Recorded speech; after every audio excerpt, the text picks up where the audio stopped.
26ನೇ ವರ್ಷ ವಾಸೋತ್ಸವ ಜಾತ್ರೋತ್ಸವ ಮತ್ತು ಬಿದರಗೂಡು ಗ್ರಾಮ ಸಿದ್ದಪ್ಪಾಜಿ ದೇವಸ್ಥಾನ ನಂದಗೂಡು ತಾಲೂಕಲ್ಲಿರುವಂಥ ಸಿದ್ದಪ್ಪಾಜಿ ದೇವಸ್ಥಾನ ಪ್ರತಿ ವರ್ಷವೇ ದಾಸೋಹ ನಡೀತದೆ. ಪ್ರತಿ ಅಮಾವಾಸ್ಯ ಹುಣ್ಣಿಮೆಯಲ್ಲಿ ದಾಸೋಹ ನಡೀತದೆ. ಬಂದಂಥ ಭಕ್ತಾದಿಗಳು ಅವ್ರ ಕಾಲು ನೋವಾಗಿರ್ಬೋದು, ಮತ್ತು ಮಕ್ಕಳ ಭಾಗ್ಯ ಆಗಿರ್ಬೋದು, ಯಾವುದೇ ಕಷ್ಟ ರೋಗಗಳಿದ್ವಿ ಬಂದಂಥವ್ರಲ್ಲಿ ಬಂದು ಪೂಜೆ ಮಾಡಿಸ್ಕೋಬೋದಂತ ಪರಿಹಾರ ಆಗ್ತದೆ ಇಲ್ಲಿ.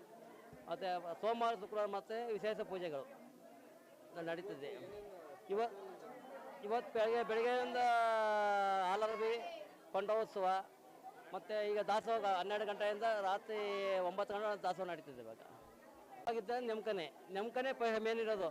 ಬಂದಂಥ ಇಲ್ಲಿ ಭಕ್ತಾದಿಗಳು ಏನೇ ಇಷ್ಟೊಂದು ಜನ ಸಂಖ್ಯೆ ಸೇರ್ಬೇಕಂದ್ರೆ ಭಕ್ತಿ ಅವರ ಕಷ್ಟಗಳು ಏನೇ ಗುಣ ಆಗಿದ್ದು ಮಾತ್ರ ಇದು ಮಾಡೋದು. ಇವತ್ತು ಏನೇ ನೆಮ್ಕನೇ ಮುಖ್ಯ ಅಂದರೆ ದಾಸೋಹ ಇವತ್ತು ಹೆಚ್ಚು ಕಮ್ಮಿ ಒಂದು 15,000 ಜನ ಊಟ ಮಾಡ್ತಾಯಿದ್ದಾರೆ. ಎಲ್ಲ ಭಕ್ತಾದಿಗಳೇ ಅವರವರ ಕಷ್ಟಗಳು ಏನೈತೆ ಈಡೇರಿಸಿ, ಅಕ್ಕಿ ಆಗಿರ್ಬೋದು, ಬೇಡ ಆಗಿರ್ಬೋದು, ಒಂದು ಬೆಲ್ಲ ಆಗಿರ್ಬೋದು, ಒಂದು ಹಣಕಾಸು ಆಗಿರ್ಬೋದು, ಅವರ ಮುಖಾಂತರನೇ ಒಂದು ತಿಂಗಳಂತಲೇ ಪೂಜೆ ಅವರ ಇದು ಮಾಡಿ ಎಲ್ಲ ಧಾನ್ಯಗಳು ತಗೊಬಂದು ಕೊಡ್ತಾ ಇದ್ದಾರೆ. ಇವರೊಬ್ಬರೇ ಅಕ್ಕಿ ಕೊಡ್ತಾರೆ, ಎಲ್ಲ ಮಾಡ್ತಾರೆ. ಎಲ್ಲ ಇವತ್ತು ದಾಸೋಹ ನಡೀತಾ ಇರ್ತದೆ. ಒಂದು ಹೆಚ್ಚು ಕಮ್ಮಿ 100 ಮೂಟೆ ಅಕ್ಕಿ ಬಂದು ಬೀಳ್ತದಾನೆ. ಎಲ್ಲ ಭಕ್ತಾದಿಗಳೇ ಕೊಡೋದು.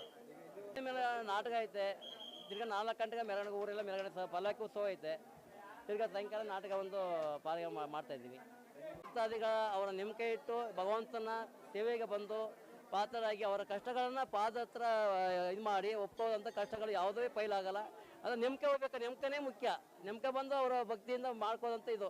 ಇಲ್ಲಿ ಹಣ ಕೈ ಐಶ್ವರ್ಯ ಏನೋ ಕೇಳೋದಿಲ್ಲ. ಅವರು ಕೊಟ್ಟಂಥದ್ದು ಕೊಟ್ಟರೆ ಕೊಡ್ಬೋದು, ಕೊಡೋನೇ ಹೋದ್ರೆ ಕೈ ಮುಕ್ಕಳು ಭಗವಂತನ ಸೇವೆ ಮಾಡ್ಕೋಬೋದು. ನಾವು ಪೂಜಾ ಕುಣಿತ ಮಾಡಿ ಎಲ್ಲೆಲ್ಲೋ ದೇವ್ರದ್ದು ಉತ್ಸವ, ಹಳ್ಳಿ ಹಬ್ಬ ಇಲ್ಲೆಲ್ಲ ಭಾಗವಹಿಸ್ತೀವಿ. ಮತ್ತು ಕನ್ನಡ ಸಂಸ್ಕೃತಿ ಇಲಾಖೆಲೆ ಇದು ಮಾಡ್ತೀವಿ.